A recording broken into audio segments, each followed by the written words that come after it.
शोषण पे आ जाते हैं। ये कहते हैं शोषण होता हमारा, ब्राह्मणों ने करा। अभी यहाँ पर ही जंतर मंतर पर नारे लगाए थे कि ब्राह्मणवाद मुर्दाबाद, यही लगाए थे। तराजू और तलवार, इनको मारो, जूते चार। ये नारे क्या देश में हमें रहने का अधिकार नहीं है? हमने पाप ले दिया। मोदी जी, आपसे निवेदन है। सरदार वल्लभ भाई पटेल की हमारे बुजुर्गों ने बात मानकर बहुत बड़ी गलती कर दी। ये बताइए, ये कौन सा पैमाना है कि समण का बच्चा 22 साल में बुढ़ा हो जाता है और SC का बच्चा 30 साल में जवान रहता है? ये कौन सा पैमाना है? ब्राह्मण ठाकुर में गरीब नहीं होते। मेरे पास बहुत सारे मेरे गांव में ऐसे लोग हैं ठाकुर जिनके यहाँ खाने के लिए नहीं है, बेचारे परेशान हैं, उनके घर कच्चे मकान है, सब कुछ सरकार उनको भी कुछ नहीं देखती है। वो तो ये है कि अगर एक सामान्य वर्ग का आदमी है तो वो 3 से 4 गुना फीस देगा, लेकिन कहीं कोई कलेक्टर का लड़का है और वो ST/SC का है तो उसको फीस माफ रहेगी। ये कोई कानून है क्या? नीति में भी आरक्षण, वहाँ तो प्रतिनिधि चुनने का अपना अधिकार होता है, तो नहीं इस बार ST का परिसीमन आया है और इस बार वही लड़ेंगे चुनाव। अब एक क्राइटेरिया में भी आपको प्रतिनिधि चुनना है। ये कहते हैं ना ब्राह्मणवाद मुर्दाबाद, ठाकुर मुर्दाबाद, ये बस कैमरे पे कह सकते हैं, मुंह पे किसी के नहीं कह सकते, क्योंकि हमारे मुंह पे कह देंगे इनका मुंह फोड़ देंगे, शोषण हो जाएगा। अगर मुंह पे कह दीजिए लठवाड़ देंगे, जाने कह दीजिए चलो हमने मार दिया ना, दिखा दो। IAS हो गया, उसका लड़का PCS हो गया, उसका लड़का डॉक्टर हो गया, उसको बार बार आरक्षण क्या दो उनको दो जिनको नहीं मिला। ऐसे तो चलता रहेगा 7000 साल, आरक्षण कभी खत्म नहीं होंगे, बराबरी कर ही नहीं पाएंगे। मलाई तो ही खा रहे हैं ना जो एक बार खा चुके हैं। आप भी तो किसी न किसी समाज से आते होंगे, आप बताइए। हमारे पूर्वज लड़े, सर कटे और धड़ लड़े। हमारी माता बहनों ने अपने सर कटवाए, जौहर करे। आज हमारे स्वर्ण समाज पे UG से जैसे काले कानून लाद दिए गए। हमें बोलने की परमिशन लेनी पड़ रही है, धरने की परमिशन लेनी पड़ रही है और देश में रहने की भी परमिशन लेनी। हमारा दुर्भाग्य है कि हमने स्वर्ण समाज में जन्म ले लिया। या गलत हो गया या पाप हो गया हम पे, हमने स्वर्ण समाज में जन्म लेकर पाप कर दिया क्या? यहाँ पे चाय बेचने वाला है, आप उससे जाकर के पूछिए कि तेरे को किसी ने ये पूछा है कि तू भाई किस जाति का चाय बेचने वाला है, इस गिलास में चाय किसने पी है? तो समाज 80 साल में भी सक्षम नहीं हो पाया, क्या वो UGC से सक्षम हो सकता है? ये केवल और केवल स्वर्ण समाज का गला दबाने का, नपुंसक बनाने का, विकलांग बनाने का काम किया जा रहा है। ये बहुत गलत है और इस आंदोलन से बहुत शांतिपूर्वक हम आंदोलन कर रहे हैं, इसे हटाने की मांग करी जा रही है। Modi ji UGC roll back कर लो। ये वो मजबूत समाज के लोग हैं कि अगर ये आगे आ गए तो आपका सिस्टम फेल हो जाएगा रोकने के लिए। दिल्ली का जंतर मंतर एक बार फिर से भर चुका है और इस बार किसी का इस्तीफा नहीं बल्कि आरक्षण हटाने की मांग हो रही है। नजर घुमाइए, यहाँ पर आपको छात्रों से लेकर तक जितने भी स्वर्ण समाज के लोग हैं सभी यहाँ पर अलग अलग राज्यों से एकत्रित हुए हैं और मांग कर रहे हैं। मांग ये भी हो रही है कि आरक्षण हट जाना चाहिए, तो कहीं मांग ये भी हो रही है कि आरक्षण में रिफॉर्म जरूरी है। कई सारे लोग हैं। कहाँ से आए हैं आप? जी मैं छतरपुर मध्य प्रदेश से आप लोग आ रहे, कह रहे हैं आरक्षण हटा देने के लिए। जी ऐसा मुद्दा है कि कोई नेता इसके ऊपर मुंह ना खोले। हम आरक्षण हटाने के लिए नहीं आए, हम ये कहना चाह रहे हैं कि जैसे मध्य प्रदेश में 230 सीटें हैं तो एक तरीके से ST/SC के लिए वो 82 रिजर्व है, 148 सीट पे लड़ती है। जो रिजर्व ST/SC सीटें हैं उन पे जो चुनाव लड़ रहे हैं, जो इनोवा फॉर्च्यूनर से चल रहे हैं, उनको आरक्षण की जरूरत है। जो मतलब मैं ये कहना चाह रहा हूँ ST/SC वालों को ये समझाना चाह रहा हूँ कि जो आपकी क्रीमी लेयर है वो आपका पूरा आरक्षण खा रही है, आपको केवल दबाव में रखे हुए है। जिनके पास आरक्षण पहुँचना चाहिए उनके पास तो पहुँचता नहीं है। ये तो बस अपनी सीट फिक्स कर लो, ये कर रिजर्व को नहीं, रिजर्व को देना चाहिए, जिससे देश में जो आप बोलते हैं कि जातिवाद खत्म होना चाहिए, एक होना चाहिए, तो वो मेन वजह तो वही है। ब्राह्मण ठाकुर में गरीब नहीं होते। मेरे पास बहुत सारे मेरे गांव में ऐसे लोग हैं ठाकुर जिनके यहाँ खाने के लिए नहीं है, बेचारे परेशान हैं, उनके घर कच्चे मकान है, सब कुछ सरकार उनको भी कुछ नहीं देखती है। वो तो ये है कि अगर एक सामान्य वर्ग का आदमी है तो वो 3 से 4 गुना फीस देगा, लेकिन कहीं कोई कलेक्टर का लड़का है और वो ST/SC का है तो उसको फीस माफ रहेगी। ये कोई कानून है क्या? नहीं, भारत में तो शोषित और वंचित। हमारा कहना साहब ये है कि हमारे गुरुजी पंडित धीरेन्द्र कृष्ण शास्त्री जी, हम लोग वहीं से आते हैं बागेश्वर धाम से, तो उनका एक ही नारा था, जात पात की करो विदाई, हम सब हिंदू भाई भाई। हम केवल भारत में भारतीय जाति रखना चाहते हैं। हिंदुस्तान से कभी जाति कभी जाएगी नहीं। आप आरक्षण हटाइए, कैसे नहीं जाएगी? जब तक आपके पास आरक्षण रहेगा तो लोग पूछेंगे ना आपसे कि आपका चयन इस लोकतंत्र में अगर आप जातिवाद खत्म करने की बात कर रहे हैं तो इसी लोकतंत्र में जातीय प्रमाण पत्र बनाया जाता है। अरे जातीय जनगणना हो रहा है, नोटिफिकेशन वही कास्ट सेंसस भी हो रहा है। तो हम किसी प्रकार से प्रामाणिक रूप से, हमारा तो कोई वो नहीं है कि सबूत है कि हमने किसी प्रकार से किसी का जातिवाद किया। वर्तमान की मैं बात कर रहा हूँ, आप उसको जातीय प्रमाण पर उसको प्रमाणित कर रहे हो कि यह इस जाति का है, यह इस छोटी जाति का है। आप खुद प्रमाणित कर रहे हो इस लोकतंत्र में। इसी लोकतंत्र की बात सरदार पटेल ने की थी, इसी लोकतंत्र की बात की थी। 565 रियासतों से बोला था कि हम एक भारत बनाएंगे। यही एक भारत बना है, जिस भारत में एक तरफा कानून है। राजनीति में भी आरक्षण, वहाँ तो प्रतिनिधि चुनने का अपना अधिकार होता है। तो नहीं, इस बार एसटी का परिसीमन आया है और इस बार वही लड़ेंगे चुनाव। अब एक क्राइटेरिया में भी आपको प्रतिनिधि चुनना है। ये एक तरफा कानून, ये एक तरफा ये अन्याय हो रहा है, ये हम कब तक बर्दाश्त करेंगे। मंडल कमीशन आया, यूजीसी आया, यूजीसी में जो सरकार तो नहीं, लेकिन आरक्षण कभी नहीं हटेगा देश से, ये मोदी जी ने मंच पर से कह दिया। देखिए मोदी जी, अमित शाह, राजनाथ सिंह जी, इन लोगों ने कहा था ना कि किसी के माई के लाल ने दूध नहीं पिया है कि जो आरक्षण को हटा देगा। हम दिखाएंगे। अगर आपको लगता है कि इस आंदोलन के बाद हमारा अगला कदम क्या होगा, तो हमारा अगला कदम भी सुन लीजिए। हमने जिस प्रकार से राम मंदिर बनाने के लिए कार सेवा किया, राम मंदिर बनाया, भारतीय जनता पार्टी श्रद्धेय अटल जी के नाम पे हमने भारतीय जनता पार्टी को आगे बढ़ाया। हमने अपनी सरकार खड़ी की, सवर्णों की सरकार खड़ी की। भाजपा को सवर्णों की सरकार कही जाती है, तो हमने सवर्णों की सरकार खड़ी की, अपने अधिकारों को मांगा। आज हमारे अधिकार नहीं पूरा होंगे तो महिपाल सिंह मकराना, करणी सेना के राष्ट्रीय अध्यक्ष को हम अपना आगे बढ़ाएंगे। और आप बताइए सर, मैं बस यही कहना चाहता हूँ कि अगर आप आरक्षण दे रहे हैं किसी को, तो आप उसके घर जाकर चेक तो करो कि उसको जरूरत है कि नहीं है आरक्षण की। जी। और दूसरी बात, आप बात करते हैं संविधान के हिसाब से समानता की, तो जब आप कानून लेकर आ रहे हैं किसी एक समाज के लिए और किसी एक विरोध के लिए, तो समानता कैसे होगी बताइए मुझे। आप तो संविधान को उल्लंघन खुद कर रहे हैं ना। आप जब आप कानून लेकर आ गए ऐसा कि भाई कि आप हम बोल में करो, तो सर आप मुझे बताइए, आप नहीं, आप लोग सुबह से भी हैं यहाँ। ये गलत है ना। मिलना चाहिए मौका कि नए युवन की क्या सोच है। हाँ, क्या सोच है बताइए भाई। मैं पहले तो आपको बहुत बहुत धन्यवाद करना चाहूँगा कि आपने हमें बोलने का मौका दिया। इस देश में हमारे पूर्वज लड़े, सर कटे और धड़ लड़े। हमारी माता बहनों ने अपने सर कटवाए, जौहर करे। आज हमारे स्वर्ण समाज पे यूजीसी जैसे काले कानून लाद दिए गए। हमें बोलने की परमिशन लेनी पड़ रही है, धरने की परमिशन लेनी पड़ रही है, और देश में रहने की भी परमिशन लेनी। हमारा दुर्भाग्य है कि हमने स्वर्ण समाज में जन्म ले लिया। या गलत हो गया या पाप हो गया हम पे। हमने स्वर्ण समाज में जन्म लेकर पाप कर दिया क्या हमें जीने का अधिकार नहीं है? एक समाज को 10 साल के लिए अंबेडकर जी ने आरक्षण दिया, वो बढ़ा के 80 साल कर दिया। जो समाज 80 साल में भी सक्षम नहीं हो पाया, क्या वो यूजीसी से सक्षम हो सकता है? ये केवल और केवल स्वर्ण समाज का गला दबाने का, नपुंसक बनाने का, विकलांग बनाने का काम किया जा रहा है। ये बहुत गलत है। और इस आंदोलन से बहुत शांतिपूर्वक हम आंदोलन कर रहे हैं, इसे हटाने की मांग करी जा रही है। Modi ji UGC roll back कर लो। ये वो मजबूत समाज के लोग हैं कि अगर ये आगे आ गए तो आपका सिस्टम फेल हो जाएगा रोकने के लिए। आपके माध्यम से मैं बताना चाहता हूँ मोदी जी को कि आपका सिस्टम फेल हो जाएगा रोकने के लिए। ये वो मजबूत लोग हैं, इन्होंने बलिदान दिया है, इतनी माता बहनों ने जौहर किया है। क्या इस माटी को राजपूत ब्राह्मण स्वर्ण समाज ने सींचा नहीं है? सदियों से इस माटी को सींचा है, अपनी बलिदान दिए, खून से सींचा है। आज उसी स्वर्ण समाज पे ये यूजीसी जैसे काले कानून, SC ST एक्ट से काले कानून ला दिए गए। हमें विकलांग और नपुंसक बनाने की जो सोच है गवर्नमेंट की, वो बहुत गलत है। आप लोगों को तो आंदोलन का परमिशन भी नहीं मिल रहा था, काफी जद्दोजहद के बाद मिला है। उनको ये देते हैं जो यहाँ पर मोदी की माँ को गाली बके, देश टुकड़े टुकड़े की बात करें।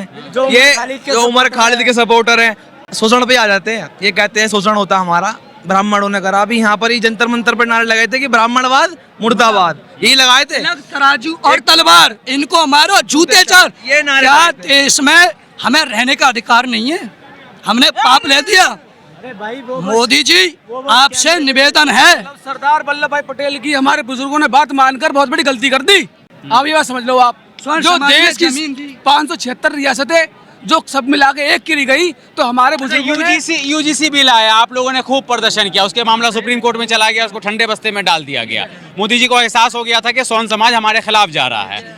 अब आरक्षण को लेकर के नरेंद्र मोदी ने खुद मंच पर से ये बात कई बार कहा है कि आरक्षण कभी खत्म नहीं होगा इस देश से। आप लोग इस बात को क्यों नहीं मान लेते हैं? हम मान न लेते, मतलब हम देश के नागरिक नहीं है। 80 साल से हम देश के नागरिक नहीं है। रिजर्वेशन 10 साल के लिए था कि ये आगे आएंगे, पढ़ाई लिखाई करेंगे, ऊंचे पद पे मैं तो बैठेंगे। उनके शब्द बोल रहा हूँ जो इस देश के प्रधानमंत्री। 10 साल के लिए था, 80 साल हो गए। 80 साल में भी गरीब को होना चाहिए। 80 साल में भी अगर क्या इस देश में पंडित गरीब नहीं है, सब सक्षम है? क्या इस देश में ठाकुर गरीब नहीं है? ब्राह्मण हूँ, और जो समाज 10 साल आरक्षण लेके सक्षम नहीं हो पाया, 80 साल में सक्षम नहीं हो पाया, भाई 80 साल बढ़ा, 10 साल बढ़ा के 80 साल कर दिया, वो समाज जब 80 साल में सक्षम नहीं हो पाया, क्या आप उसे क्या उम्मीद कर रहे हो वो सक्षम हो जाएगा? वो सक्षम कभी नहीं हुए थे, नहीं होंगे। उनका तो एक ही एजेंडा है, तिलक तराजू और तलवार, जूते इनको मारो चार, बस इनको तो एक जाति को बदनाम करने का काम है। हाँ भाई, ये कहते हैं ना ब्राह्मणवाद मुर्दाबाद, ठाकुरवाद मुर्दाबाद, ये बस कैमरे पे कह सकते हैं, मुंह पे किसी के नहीं कह सकते, क्योंकि हमारे मुंह पे कह देंगे, इनका मुंह फोड़ देंगे, सब शोषण हो जाएगा। अगर मुंह पे कह दीजिए लठवाड़ देंगे, जाने कह दी सुनो हमने मार दिया ना, दिखा दो, फिर ये कह देंगे अब मेरा नाम दीपक जातिवाद हो ठाकुर है, गई। रुक जा यार। जी सर। हाँ, आरक्षण से जितना नुकसान हमारा सवर्ण जाति का हो रहा है, उससे कहीं ज्यादा नुकसान जो है SC ST का और OBC का हो रहा है। ST SC और OBC का जो अच्छा पढ़ने वाला बच्चा है वो आज मेहनत ही नहीं कर रहा है। वो समाज दिन प्रतिदिन नीचे गर्त में जा रहा है, बहुत नीचे चला जा चुका है। वो उनका बच्चा पढ़ना ही नहीं चाहता है। जिसको फ्री को जो मिल जाएगा वो काम दलितों के साथ शोषण के भी तो कई सारी खबरें आ जाती है ना। कहीं मंदिर से पानी पी लिया जाता है तो पीट दिया जाता है, कहीं से बारात नहीं निकलने दिया जाता है। सुनिए मेरी बात को सुनिए, अब मुझे नहीं रखने दी जाती है। एक मिनट मेरी बात सुनिए। तो ठीक है, इनका कहाँ शोषण हो रहा है, इन्हें कोटा मिल लो। तो आप भी कह रहे हैं उनकी ना निकलने दो, वही ठीक है। सुनो मेरी बात सुनो, यहाँ पे जूते चार मुंह पे कह के दिखा दो, जूते चार मैं ठाकुर हूँ, दीपक ठाकुर हूँ, ब्राह्मण के लिए जान दे दूंगा, वहाँ पे के बाद जूते चार सारे के डंडा मार दूंगा एक एक। बात बताइए, यहाँ पे चाय बेचने वाला है, आप उससे जाकर के पूछिए कि तेरे को किसी ने ये पूछा है कि तू भाई किस जाति का चाय बेचने वाला है, इस गिलास में चाय किसने पी है? पूरी दिल्ली में आप बता दीजिए कोई गांव घर में तो ये बहुत होता है। ऐसा होता है जब सीजन जाता है। अभी क्या है, मैंने सुनिए, मैं ये धीरे धीरे सब कुछ खत्म होने जा रहा है। मैंने अभी टी शर्ट पहनी हुई है, मैं अभी ठंडियां आएगी धीरे धीरे पहनूंगा। अगर आज मैं स्वेटर पहन लूंगा तो मेरे को गर्मी से मर जाऊंगा। ये सब धीरे धीरे हो रहा है। आज की जो विचारधारा है उसमें बदलाव आ रहा है। मैंने आपको बताया, अभी वहाँ जो खड़े हैं हमारे जवान जो खड़े हैं नीली ड्रेस में, आप उनमें से पूछ लीजिए कि आप में से कोई ST और SC कौन है। अगर उनमें भी ये चीज़ें होने लग गई तो इसीलिए ये UGC जो लाया गया है, ये इसलिए लाया गया है कि आप अगर इस भाई को 4 नंबर लेके आ रहा है और मैं अगर 500 नंबर लेके आ रहा हूँ और साथ में बिठा करके पढ़ रहे हो और आप बार बार उसको प्रमोशन दे रहे हो, तो आखिर मैंने क्या, मेरे लिए संविधान नहीं है? संविधान का मौलिक अधिकार जो है वो ये कहता है कि समानता का अधिकार जो कहता है, उसमें मौलिक अधिकारों में एक समानता का अधिकार है। कहाँ है वो समानता का अधिकार? UGC ला के अध्यालय को जहाँ पढ़ने की व्यवस्था है, विद्यालय को रणभूमि क्षेत्र बना दिया इन लोगों ने, क्योंकि बैठते एक साथ है लोग, UGC लाकर फिर एक दूसरे से लड़ेंगे। सेना में होने लग गया तो कल को सेना में भी यही होगा क्या? सेना में भी सरकारें UGC लेकर के आएंगी? अगर सेना में भी यही काम होने लग गया, आज सारे के सारे एक स्टेटस पे भर्ती होते हैं। हम सब लोग जो हैं हम एक भर्ती होते हैं। हम लोग एक अपने अगर इतने छोटे आदमी को आप भर्ती कर दोगे SC ST कोटे में, तो उसको और मेरे को क्या साथ में खड़ा करके उसको प्रमोशन देते जाओगे तो हम पागल हैं कि जो गोलियां खाते रहेंगे? ये चीज़ें सरकार खुद कर रही है, अपनी राजनीति के लिए कर रही है। मैं दिल्ली प्रदेश में रहा भारतीय जनता पार्टी में, मैं जिला में रहा, मैं मंडल में रहा, मैंने सारे पद छोड़ दिए हैं। आप ही की सरकार है सर, बोल दीजिए लेने के लिए। सारे पद छोड़ दिए हैं। जब तक ये चीजें नहीं होंगी तब तक हम किसी पार्टी को सपोर्ट नहीं करेंगे, बिल्कुल नहीं करेंगे, कोई नहीं करेगा, हम वोट भी नहीं देंगे। अगर आप लोग सुनिए मेरी बात को, मेरी ये तीसरी पीढ़ी है। मेरी ये तीसरी पीढ़ी चौथी पीढ़ी मेरे पोते आने वाले हैं, मैं अपने पोतों को क्या जवाब दूंगा कि आपने भारतीय जनता पार्टी में 3 पीढ़ी का काम करने के बाद 70 साल में अगर आप सरकार लेके आए और हमारे लिए यूजीसी और जैसे ST SC जैसे कानून लेके आए, ये जानबूझ करके क्या है, मेरे सिर पे अगर आप जो है चमार लिख दोगे, ST SC लिख दोगे, तो मेरे को लोग 10 दूरी बना करके रखेंगे कि नहीं? सरकार जातीय जनगणना करवा रही है, आप कह रहे हैं जाति हटाओ, आरक्षण हटाओ। देखिए सरकार आगे की तरफ बढ़ते जा रहे हैं। देखिए ये जो लोग हैं, ये सारे के सारे, इसमें से 80% लोग भारतीय जनता पार्टी के समर्थक हैं। लेकिन आज भारतीय जनता पार्टी को जो अगली चुनाव होने वाला है, उसमें उनको अपनी जगह का एहसास हो जाएगा कि हम लोग कहाँ खड़े हैं। मैं ये समझ लूं कुल मिला के आप लोग चेतावनी देने के लिए आज दिल्ली के जंतर मंतर पर इकट्ठा। बिल्कुल चेतावनी है, ये बिल्कुल चेतावनी है। समाज के लिए अपमान, ये अपमान की बात है कि हमारे को जो है 500% नंबर लेकर। आप ये बताइए, अभी आत्महत्या की बात हो रही थी, जो यहाँ पर कुछ दिन पहले यहाँ पे जो CJP का जो प्रोटेस्ट हो रहा था, उसमें ये कहा जा रहा था कि आत्महत्या की जा रही है। मैं आपको ये बताता हूँ कि आत्महत्या करने वाला एक भी ST SC का बच्चा बता दीजिए मेरे को। आत्महत्या करने वाला सवर्ण समाज का है, क्योंकि उसको मौका नहीं मिलता, उसको जगह नहीं मिलती है।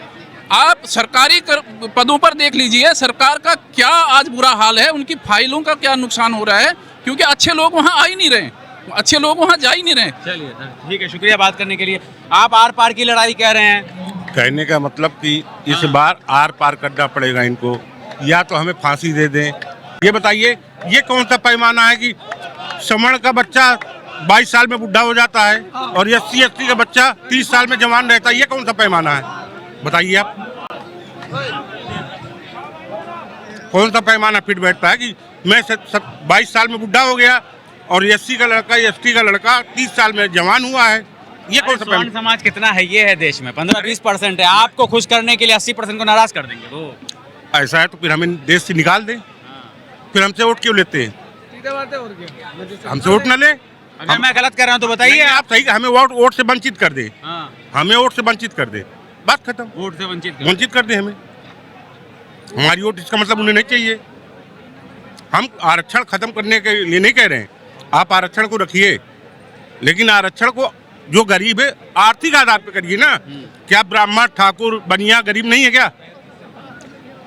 एक बार एक आदमी IAS हो गया, उसका लड़का PCS हो गया, उसका लड़का डॉक्टर हो गया, उसको बार बार आरक्षण क्या जरूरत? दो उनको दो जिनको नहीं मिला। ऐसे तो चलता रहेगा 7000 साल, आरक्षण कभी खत्म नहीं होगा। बराबरी कर ही नहीं पाएंगे। मलाई तो ही खा रहे हैं ना जो एक बार खा चुके हैं। आप भी तो किसी न किसी समाज से आते होंगे, आप बताइए, मेरी बात गलत है क्या? हमारा समाज तो पहले से हाशिए पे खड़ा है। हाशिए पे खड़ा तो उसी समाज से मैं, मुसलमान समाज की बात कर रहा हूँ। अरे मुसलमानों को तो देश से निकाल देगी इनका बच्चे। मुसलमानों से लड़ा के ही तो उन्होंने हमें वो किया, आगे मुसलमानों से लड़ाया, अब हिंदू को लड़ा रहे हैं।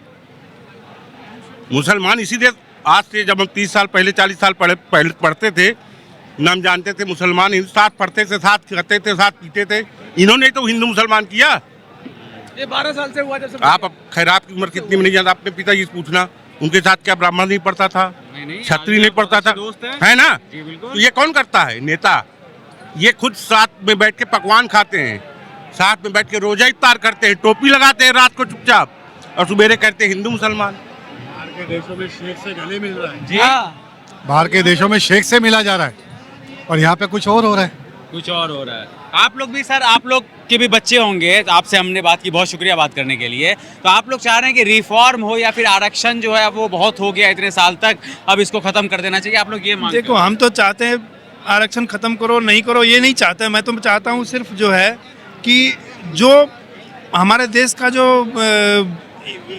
युवा जो पढ़ा लिखा है, चाहे जो भी किसी भी इसका हो, गरीब है उसको सपोर्ट करो ना, पढ़ने के लिए सपोर्ट करो, उसको आगे आने के लिए उसको जो भी सुविधा चाहिए सुविधा दो। लेकिन जहाँ पे कंपटीशन की बात आती है, चाहे वो इंजीनियरिंग फील्ड हो, मेडिकल फील्ड हो, कोई भी फील्ड हो, कोई भी चीज़ हो, वहाँ पे प्रतिभा को लो, प्रतिभा को लो। बड़ी बात कह रहे हैं। लेकिन सर ये बताइए, नेताओं के मुंह सिल जाते हैं आरक्षण का नाम भी अपने जबान पर लाने में। हाँ, उसका कारण ये है ना कि ये समझते हैं कि जो सवर्ण समाज है उसको कितना भी दबा लो, क्योंकि अधिकतर लोग देशभक्त जाएगा काम, वोट तो बीजेपी को ही देगा। वो उनको they have taken for granted, उनको ये लगता है कि सवर्ण समाज हमारे बाहर जाएगा कहाँ।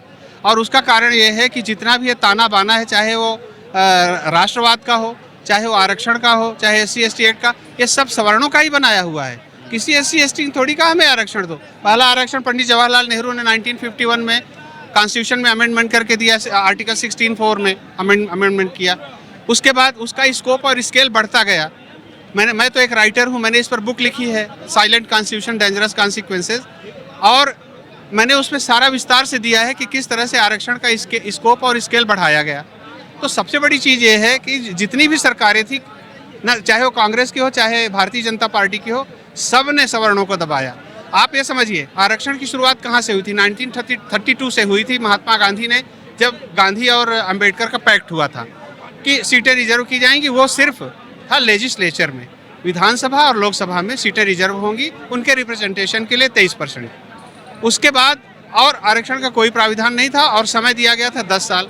सरकारों ने क्या किया, 10 साल से आज कितने साल हो गए हैं? आज मतलब 77-78 साल हो गए आरक्षण लागू हुए, बंद होने का नाम ही नहीं लेता। स्केल बढ़ गया, स्कोप बढ़ गया। स्कोप कैसे बढ़ा? इन्होंने क्या किया, लेजिस्लेचर से बढ़ाकर नौकरी में, नौकरी से शिक्षा संस्थानों में। और स्केल कैसे बढ़ा? स्केल बढ़ा, पहले 23% था, फिर अभी 27% और OBC को दे दिया। उसके बाद इन्होंने फिर तरह तरह के आरक्षण दे दिए। आप स्टेट में देखिए, मैंने पूरा डेटा दिया है अपनी बुक में, हिंदी अंग्रेजी दोनों में उपलब्ध है। उसमें मैंने लिखा है कि कई लक्षद्वीप में 100% आरक्षण है, कई राज्य हैं जिसमें 89% आरक्षण है। जब सुप्रीम कोर्ट ने एक सीमा लगा दी 50% से ज़्यादा नहीं होगा, तो एक केंद्र सरकार का कार्य है कि वो उसको रोके, कानून बनाए और बोले कि कोई भी राज्य सरकार 50% ज़्यादा नहीं देगी। आप कहते हैं हम संविधान के हिसाब से देश चलाते हैं। संविधान के हिसाब से क्या चलाते हैं आप? सुप्रीम कोर्ट ने जजमेंट दिया SC ST एक्ट पे, उसमें 22 संज्ञेय अपराध थे। आपने क्या कर दिया, उसमें 47 कर दिया, और छाती ठोक के प्रधानमंत्री नरेंद्र मोदी बोलते हैं हमने उसको 47 कर दिया। कौन सा महान काम का किया आपने? आप देख रहे हैं आज जो SC ST एक्ट है उसका कितना बड़ा दुष्परिणाम हो रहा है। कितने निरपराध लोगों के ऊपर झूठे आरोप लगाए जा रहे हैं। ललितपुर का एक विष्णु तिवारी था, उसके ऊपर झूठा आरोप लगाया, 20 साल जेल में रहा, पूरा परिवार खत्म हो गया।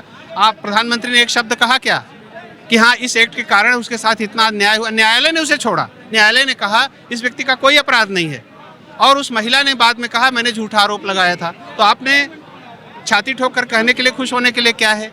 आपने सवर्ण समाज को इतनी बुरी तरह से कुचल दिया है, जिसने आपको अपने कंधे पे बिठा के ऊपर ले गए। RSS की स्थापना किसने की? एक ब्राह्मण ने की। सवर्णों ने, जब देश आज़ाद हुआ तो ज़्यादातर राजपूत जो राज्य थे उन्होंने अपना सारा भारत में विलय किया ताकि यूनिफिकेशन हो भारत का, भारत के विकसित राष्ट्र बने। स्वतंत्रता संग्राम का इतिहास उठा के देख लीजिए, आप पाएंगे मरने वाले कौन थे। मैं नाम लेकर किसी जात का महिमा मंडन नहीं करना चाहता, आप शुरू कर लीजिए कहीं से भी। आप इतिहासकारों ने लिखा है कि जितने लोग फांसी पर चढ़े उनमें 70% तो अकेले ब्राह्मण हैं। और जब देश आज़ाद हो गया तो आप कहने लगे कि आरक्षण होगा। दो, हम ये नहीं कह रहे, दबे कुचले लोगों को उठाओ, लेकिन कितने दिन? आप -40% वालों को एडमिशन देंगे। आप ऐसे समझिए, जिसको जोड़ घटाना गुणा भाग नहीं आता, बेसिक ऑपरेशन मैथमेटिक्स के नहीं आते, उसको आप अलजबरा पढ़ा सकते हैं, आप उसको एल्गोरिथम्स पढ़ा सकते हैं, आप उसको एडवांस मैथमेटिक्स पढ़ा पाएंगे क्या? पहले आप उनको मजबूत करो। आप क्या कर रहे हो? -40 मार्क्स आ रहे हैं, उसको एडमिशन देकर आप डॉक्टर बना रहे हैं, और जिसके 400 आ रहे हैं आप उसको जाने नहीं दे रहे हैं। तो ये एक समाज का हित नहीं है, पूरे राष्ट्र का हित है। जो व्यक्ति जानता ही नहीं मेडिकल साइंस, अभी एक गोरखपुर की एक रिपोर्ट आई थी, SC का एक लड़का 11 साल से फर्स्ट ईयर में है, और क्योंकि पास नहीं कर पा रहे, कि उसकी कैपेबिलिटी नहीं है, गलत एडमिशन दिया गया ना। जिसको जोड़ घटाना नहीं आ रहा है उसको आप अलजबरा पढ़ा रहे हैं, तो कैसे उसके मेंसुरेशन कैसे आएगा, गणना करना कैसे आएगा? ये जो विसंगतियां हैं इनको सरकार को दूर करना चाहिए, लेकिन सरकार आंख मूंद कर सिर्फ एक वर्ग को आरक्षण और संरक्षण दे रही है। ठीक है सर, बहुत शुक्रिया हमसे बात करने के लिए।